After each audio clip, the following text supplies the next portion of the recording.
प्रिय श्रद्धालुओं, जय श्री कृष्णा, जय श्री राम, जय श्री राधे राधे, जय श्री महाकाल। इस वीडियो में आपको श्रवण कराएंगे प्राजापत्य आदि व्रतों का वर्णन। भगवान नारायण कहते हैं, नारद भोजन के पश्चात उत्तम साधक पुरुष ओम अमृता पिधानमसी इस मंत्र का उच्चारण करके आचमन करें। इसके बाद पात्र में बचे हुए अन्न को उच्छिष्ट भागी पितरों के लिए अर्पण करें। उस समय ऐसा कहना चाहिए, हमारे कुल में उत्पन्न तथा जो भी दास दासी हो चुके हैं तथा जो हमसे अन्न पाने की अभिलाषा रखते हैं, वे सभी भूतल पर रखे हुए मेरे इस अन्न से तृप्त हो जाएं। तदुपरांत इस मंत्र से जल दें। रौरव नामक नरक घोर अपवित्र स्थान है, जो वहाँ असंख्य वर्षों से यातना भोग रहे हैं और जिन्हें मुझसे जल पाने की इच्छा है, वे दिए हुए अक्षयोदक से तृप्त हो जाए। भोजन के समय हाथ में पड़े हुए पवित्र को ग्रंथि खोलकर पृथ्वी पर रख दें। जो विप्र उसे पात्र में ही रख देता है, उसे पंक्ति दूषक कहते हैं। यदि दुज का उच्छिष्ट से या कुत्ते अथवा चांडाल से स्पर्श हो जाए तो वह दोष का भागी होता है।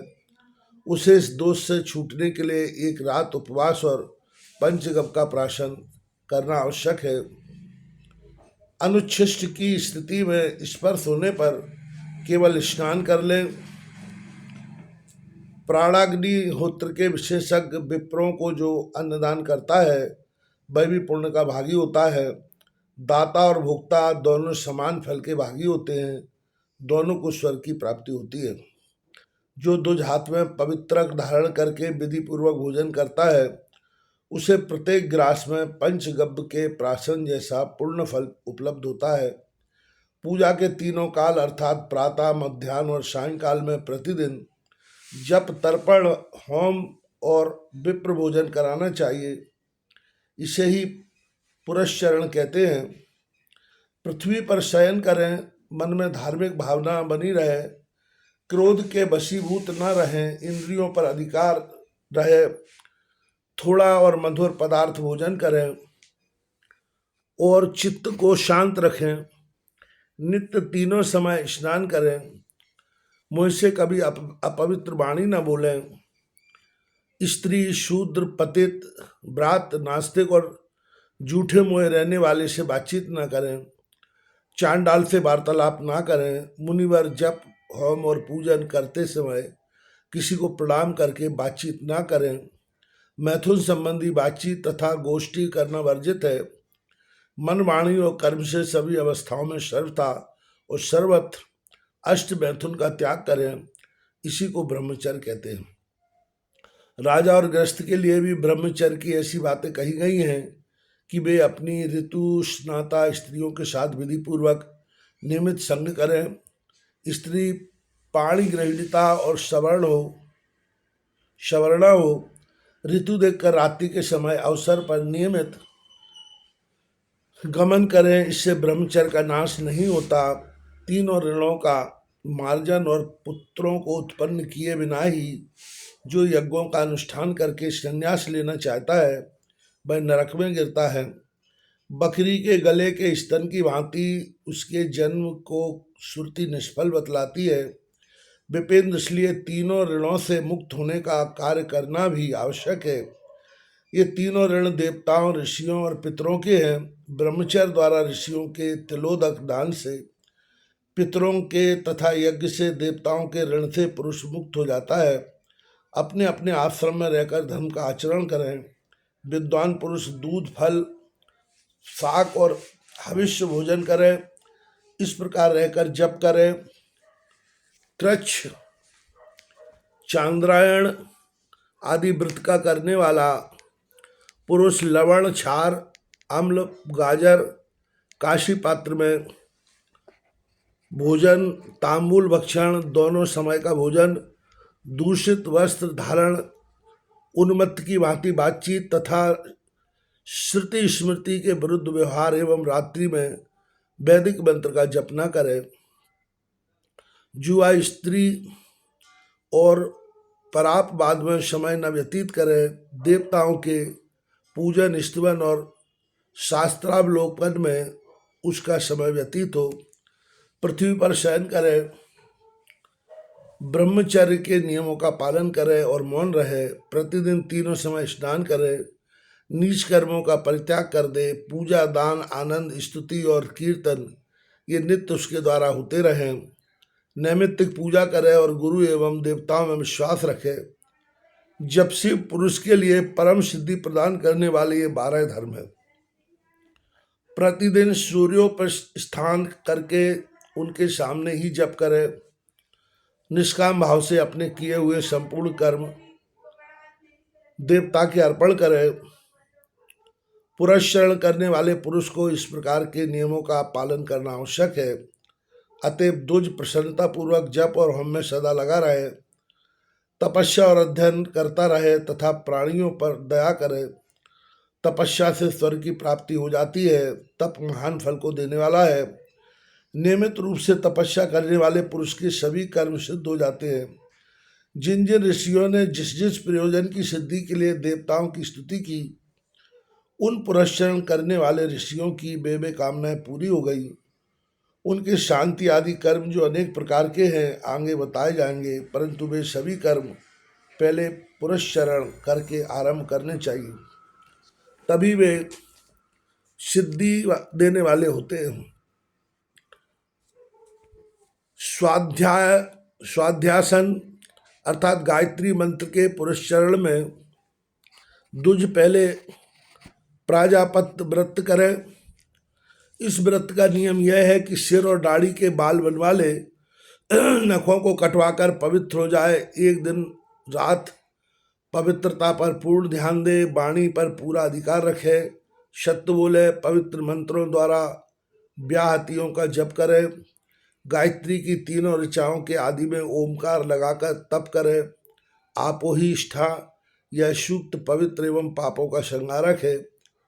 ऐसे ही पुनस्त स्वस्ति मश्चस और पावमान ये भी पुनीत मंत्र हैं। सभी कर्मों के आदि और अंत में सर्वत्र इनका प्रयोग करना चाहिए।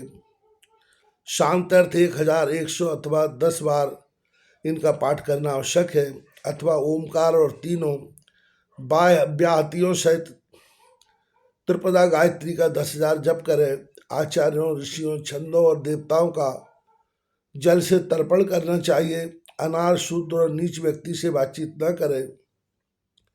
ऋतुमती स्त्री, पुत्रवधू, पतित, शूद्र, मानव तथा देवता, विप्र, आचार्य और गुरु की निंदा करने वाले व्यक्ति के साथ संभाषण न करे। माता और पिता से द्वेष रखने वाले व्यक्तियों के साथ भी वार्तालाप न करे, किसी का अपमान न करे। संपूर्ण कृच्छ व्रतों के यही नियम है। मैं आनुपूर्वी इनका वर्णन कर चुका हूँ।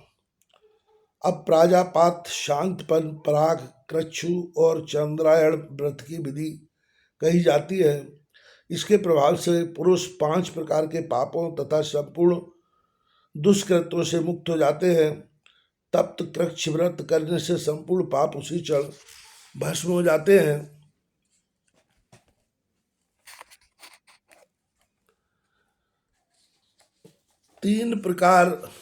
तीन चांद्रायण व्रत करने पर पुरुष पवित्र होकर चंद्रलोक में जाता है। 8 चांद्रायण व्रत के प्रभाव से वर देने वाले देवताओं का साक्षात्कार करने की योग्यता प्राप्त हो जाती है।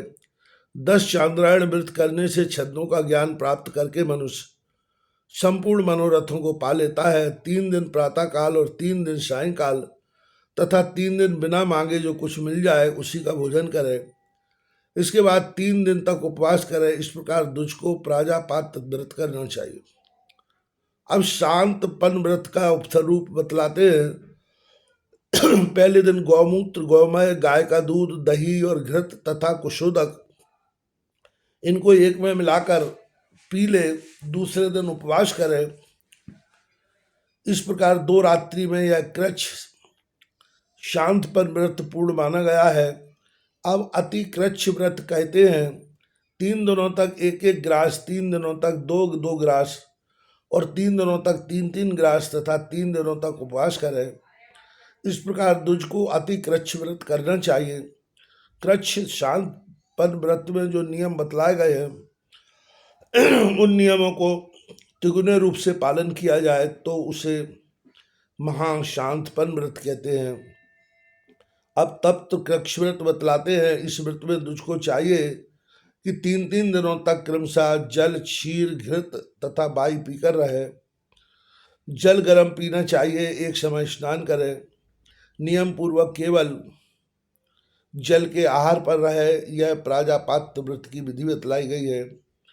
मन को अधिकार में रखे, प्रमत्त की भांति आचरण न करे, 12 दिनों तक उपवास करे। इसी को पराग कृच्छ व्रत भी कहते हैं। इससे संपूर्ण पापों को नाश करने की शक्ति है। अब चांद्रायण विधि बतलाते हैं। कृष्ण पक्ष में 1-1 ग्रास कम करें और शुक्ल पक्ष में 1-1 ग्रास बढ़ावें।